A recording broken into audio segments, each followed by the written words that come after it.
awesome. I got to tell you, we can all take a lesson just from that, because that was sincere and genuine and good and absorbent and delicious and magnificent. That's the way you do it. That's the way we rock and roll here at Soul Center. Good morning. Welcome. Thank you, Jesse, David, Brian, Vaughn. Thank you so much. We have the best. You've heard me say it before. We rock, we rock, we rock. We are good. We have an awesome, good-looking congregation here. It doesn't really get much better. I am so grateful to be here today and to celebrate with you, to celebrate our new month, a happy December. Our theme for the month is being the joy of the season, and the topic for today is miraculous momentum. But before we get there, I just wanted to say welcome to anybody who's new here today. I know that somebody was, Oh, yes, I got that. I was getting some sign language going on here. We do have some things to take care of. We have a birthday that was yesterday, which was David Odom's birthday yesterday. And Jesse's birthday was after last week, or was last week. We had a double Sagittarian family going on here. Any other Sagittarians in the house? Yay! Santa's in the house. Good stuff. So happy birthday. We bless you and we give thanks for you both, and we are eternally grateful for your presence here every week, or almost every week. We appreciate you. We appreciate everyone.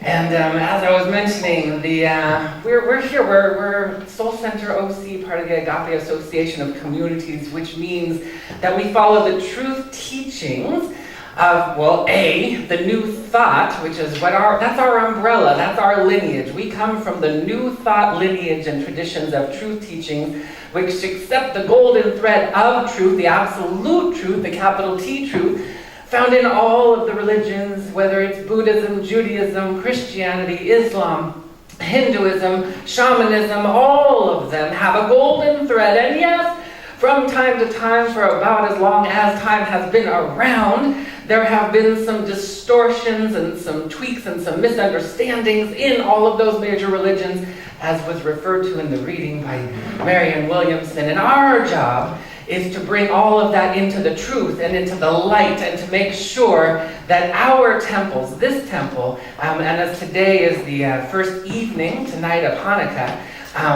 if some of you, if you're familiar, one of the best things I enjoyed about going through ministerial school was going through, matriculating through all the different religions and being able to understand all of the sacred teachings from all of them. And they all come back to the love principle, the truth principle. Every single one of them has that coded and loaded in the doctrine. And so one of the things along the way is a lot of times we think that we are individualized or individuals in the world that don't, like there's those people over there and they do those things, and there's those people over there and they do those things, whether it has to do with religion or culture or gender, whatever it is. Sometimes there's those people.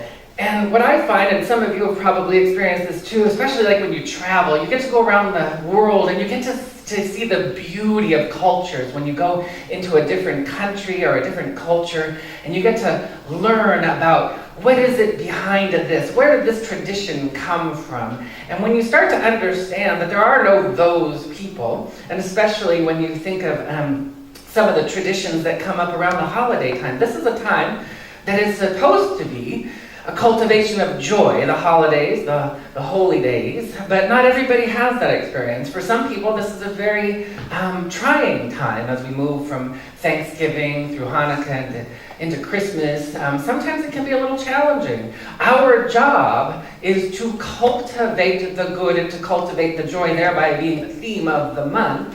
And so we look at everything. We look at everything like Hanukkah, which starts tonight. So the brief story is, a couple hundred years before Jesus came onto the scene, the second temple in Jerusalem had been desecrated by some of the Greek oppressors at the time. And they had damaged and diminished the temple, which was a sacred holy place.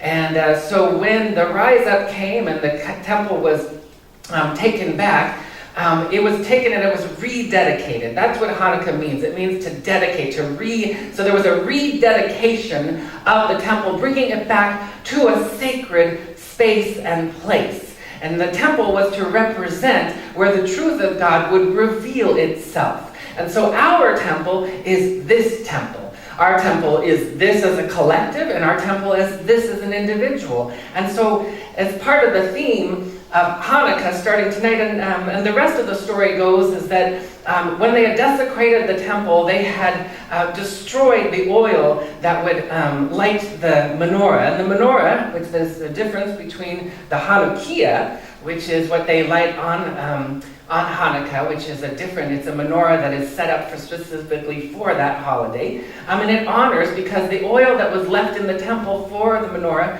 was only enough for about 1 day, but it ended up lasting 8 days. And so that became the miracle of the Festival of Lights as it's known today. And so this holiday, which is actually one of the lesser, it's an optional holiday in Judaism, as opposed to some of the other ones, which are a little bit more on the mandatory side.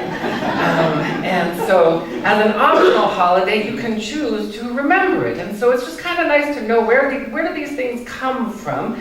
And, we can apply the spiritual truth teachings to this as a rededication in our own life. And as the theme is, the dedication we're choosing right now is a rededication to your temple of joy. Joy is actually one of the most important, and it is one of the main reasons that we all incarnated on planet Earth, is to actually experience joy.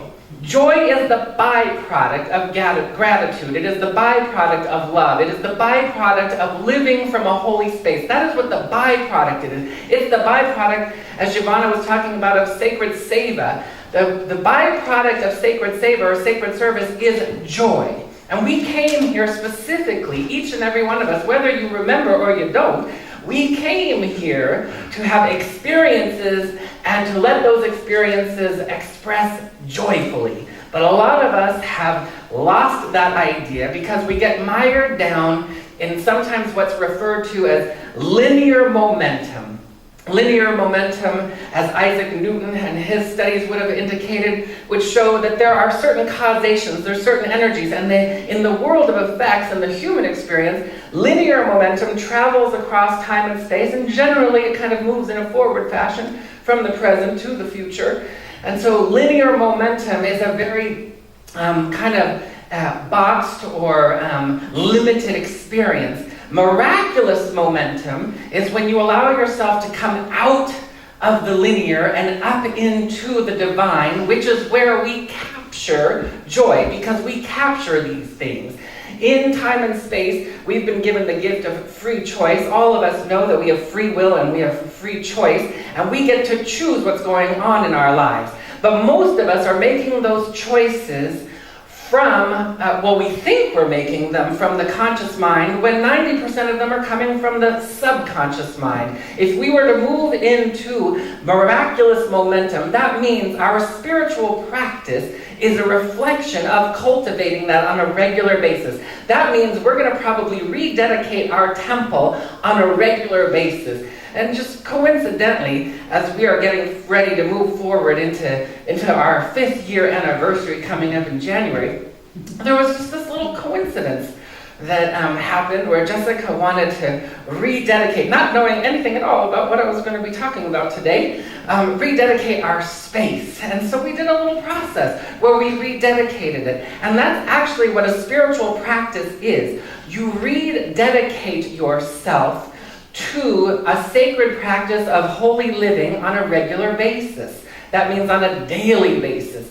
And we do that until we no longer have to do that because we are surrendered into that state.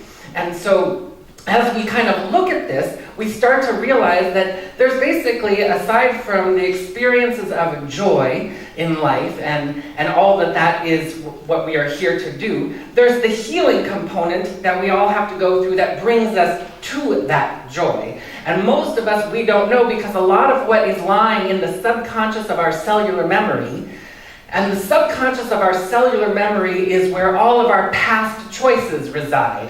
Every choice that you've ever made from this lifetime and the lifetime before you got here reside in the subconscious of our cellular memory. And as you remember back in science, our cells are governed by the nucleus. There's an energy inside, and everything that we do, as we know today, is confirmed by our cellular biologists like Bruce Lipton and various other on the forefront of the new science. And we know that epigenetics is the form of genetics where we know it is the environment. It is even stated in just regular cellular biology that there's about 35,000 different potentials within our cells. Now, there's a whole trillion cells traveling through your body, and each one of them has been coded to express in a particular way. So part of it, the nucleus gets to, it's like the brain of the cell, gets to tell the cell what to be, and then there's a whole living organism inside that cell that allows it to tell you. There's just slight little differences between the cells that are telling this is a fingernail, it's going to go on your thumb, and so that cell starts to vibrate, it's coded and loaded with that, and then there's just a slight little change, and it's like we're just going to code in there, and then that's going to be the cell that goes to my eye, that's the cells that go to my hair, to my heart, to the different parts of my body. So those are kind of hardwired in our DNA. In our DNA and our cellular memory, there are certain things that are going to code out and out picture as our physical, emotional, and mental bodies. And then there's the part that's affected by what we bring into the environment. That's what epigenetics is. The environment, and those are our choices, because our environment is completely dependent on the choices that we make. Wherever we go, or whatever we do, every single choice we made affects the environment. And so we want to be conscious of that. And so most of that, again, is in the subconscious. So we want to be conscious enough, as we were talking about last week, of the awareness component, where we become aware of our own beingness. And take a moment, we have to take a temperature. Where am I? That's the whole point of a spiritual practice is, on a daily basis, would be waking up in the morning, and I go into my meditation practice. One of the things could be, where am I with joy right now? Am I experiencing joy? And maybe to what degree am I experiencing joy? Joy is one of the best energies there is on the planet. Joy is a combination of love and beauty and grace and fun, all rolled up into one. And our spiritual practice, when I first started, I remember one of my mentors, she had told me, she goes, you want to take your spiritual practice very seriously, and you don't want to take it too seriously, because fun is a component, but you don't want to get into a pattern where you kind of oh yeah, things are good, where you get into a false positive and into a rote routine where it's like I go to my job, I make my money, I pay my bills, and I got my fancy car, and I've got some things that make me feel comfortable, good, and give me a false sense of security, a false sense of goodness in my life. Because if you are experiencing good, then we want to go from glory to greater glory. We want to expand and experience authentic joy. I always am cultivating every morning. I awake and I go into my meditation practice, and all I want to do is evoke the presence. And so evocation is one of the most important pieces of that. We evoke these energies. That is a choice. Evocation is a mechanism to bring those energies into our field. Prayer is the portal that takes us from the mundane of the world of effects into the eternal and allows us to expand our capacities. Right now, each and every one of us, if I was just to take a snapshot and go, we would be able to see that there is a certain amount of life force energy flowing in any particular area of our lives, whether it's finances or wellness or relationships, or whether that's creativity, any of those areas of our lives. We're going to see that there is a bandwidth of how much energy you allow in there. Whether it's spaciousness, right now there's a lot of energy people who, I don't have enough time. I don't have enough time to do that because I got to do this and I got to do that and I got to do this. Well, that is a clear indication. If anybody is uttering the words that I don't have enough time, then it is time to slow down. And that is exactly what the surface mind would say. No, you can't slow down. You've got to slow down, be still, and know. And if you do slow down, be still, and know, you will expand time. a lot of people have been reaching out to me over the years, and they're like, oh, I imagine you don't have a lot of time. You seem like you're very busy. And I've watched other people in my world that do what I do, and a lot of them have fallen prey to the paradigm of not enough time. I don't have enough time. I don't have enough time to respond to an email. I don't have enough time to make those phone calls. I don't have enough time to do this or that or whatever. I have chosen, I want to have enough time. I have enough time. Now, I might not be all perfect. I know there's a couple of you who have been on the receiving end of a slow response to an email of mine before. Yes, but I am choosing to not fall into the paradigm of not having enough time, because we do have enough time. And if you do want to expand that time, you will be still and know, and that's where our practice comes in. And it's a paradox of sorts, because you feel like the ego wants to do and get and get those things done, and the soul is like, just waiting for us to kind of take a breath and slow down. So we do have enough time. We have enough time to do everything, especially to make our dedication to our temple. And so that's what we're going to do, to our temple. This is our temple. This is our holy space. This is our life. You have dominion over that. And so to make a divine right choice, where we're going to choose from a higher place. A lot of times people say, well, how do you know if you're making the right choice? Well, the first thing you want to do in order to know if you're making the right choice is to slow down and be still and start to breathe and invite the divine holy light, whether you call it God or the universe or your higher self or truth, universal presence, Christ consciousness, Buddha nature, whatever you would like to call it. It is the energy of your own divinity that we want to bring forward. And remember, there is a mighty magnificence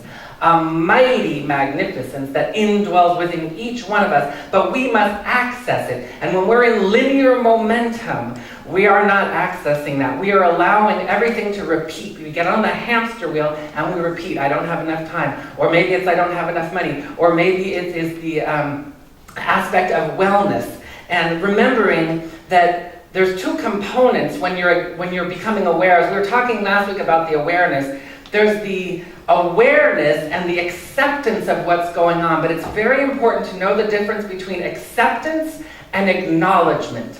Acceptance means that you have to sign off on it. You have to agree. You have to say yes to whatever it is. You have to consent. It requires your consent if you're going to accept something. I accept that I don't have enough time. I accept that I don't. So somebody, in a 12-step program, a lot of times you have to accept that I'm an alcoholic or whatever it is, but that's not what they mean. Acknowledgement means I acknowledge what is going on. Ooh, there's this pattern that has been going on. Acknowledgement means I get to step out and step back and look at what's going on.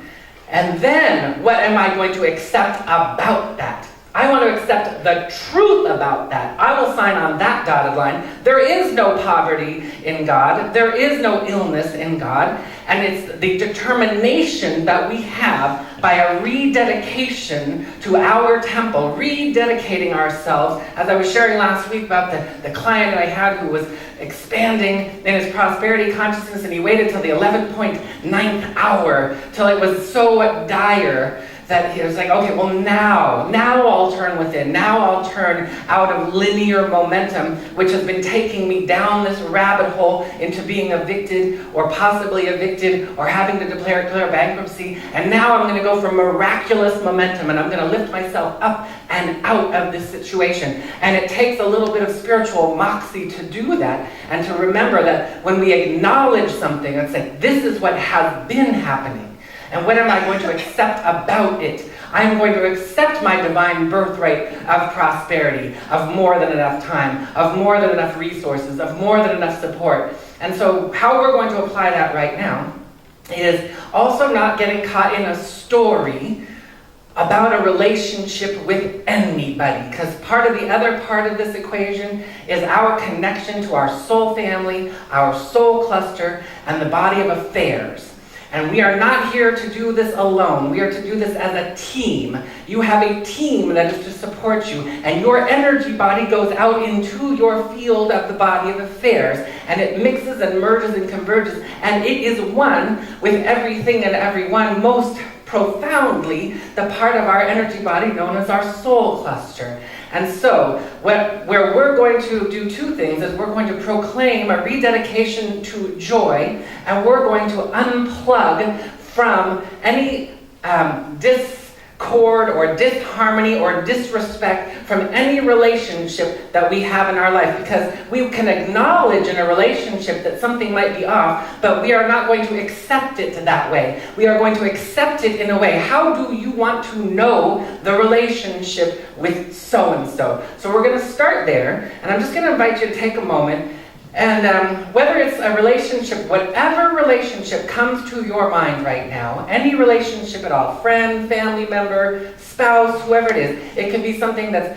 somewhat mediocre, it could be something in a sad state of despair, or it could be something that's pretty good. Whatever it is, just whatever relationship comes to your mind, I'm going to just invite you to go there. And now I'm going to say, now what would you like to code into that relationship? What divine energy would you like to code into the relationship?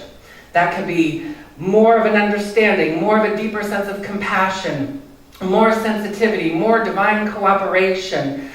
Whatever it is, it could be with the energy of the relationship, could be with yourself perhaps, or someone else. But we want to take and go ahead, and we're going to cultivate this energy, throw it out there, bring that person into your awareness. Now extend an invitation to them. We're going to do this together. We're going to extend them in your mind. Imagine a beam of light going from your heart to their heart, and we're going to invite them to be in our lives with the quality, the energy that you would like to experience with them. What is that energy that you would like to experience? Harmony, reverence, respect, kindness, love, joy, compassion, understanding. Whatever it is, call that forward. And then we're going to bless that. This is how we bless something. This is how we do it. And it's not hard. And now we're going to rededicate to joy. And we're going to imagine not only ourselves, but anybody else, that person you were just thinking of, and it could be a larger group, and we're going to rededicate to joy. And as we do, I invite you to join me as we turn within. We turn within in this moment, and we open our hearts, our bodies, our minds, our souls to the infinite grace, the infinite beauty, the infinite magnificent, benevolent potential of all good, to the holy light, the holy heart, the holy love of God, the infinite omniamorous, omnipotent, omnipresent light that indwells within our own beingness, and we allow our hearts to blossom so enormously. We allow our hearts to blossom so enormously that we are catapulted into the realm of infinite truth, infinite magnificence of our own divine nature. I am grateful to know that the omnipresence of God as us is right where we are every moment of every day, that grace, beauty, and love and joy, the byproduct, a living from the overflow of good. This is our nature. This is what we came here. This is what we came here to experience, and I'm grateful that each and every one of us is extending a beautiful invitation to allow more joy in every area of our lives, in the area of wellness in our body temples, in the area of prosperity in our body of affairs, in the area of kindness, generosity, divine cooperation, reverence, and respect in our relationships, in the area of clarity and enthusiasm in our career and creativity, in the area of sacred service, a joy to just feel the call to be of service to ourselves and to the world, benevolently and beautifully. I'm grateful to know this is our nature, this is what we choose to allow to be. And it is from a place of divine right discernment, a place of love and joy, that we call it forward, we evoke it, we let it be. And we allow it to have its way, to ground itself. We allow benevolent satiation and divine fulfillment to fill and thrill our entire beingness. We give permission. We sign off on it. We let it be. We let it be. We let it be. In acceptance, we let it be by saying, and so it is. And so it is. Amen. Amen. Amen. Amen. Ashe, Aho, Shalom. Hotep, and Hallelujah. And I invite you all to carry this with you throughout the rest of the day as our service, this portion of it, has come to a conclusion, and we are getting ready to invite the ushers up.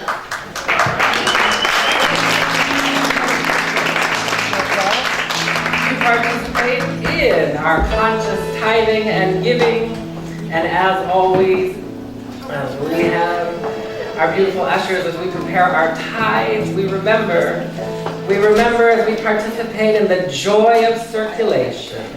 In the joy of circulation, we allow ourselves to know that it is not from a limited supply of prosperity, but an overflowing abundance, that we are entitled to this, that we extend our heart through our hands, our prayer through our hands.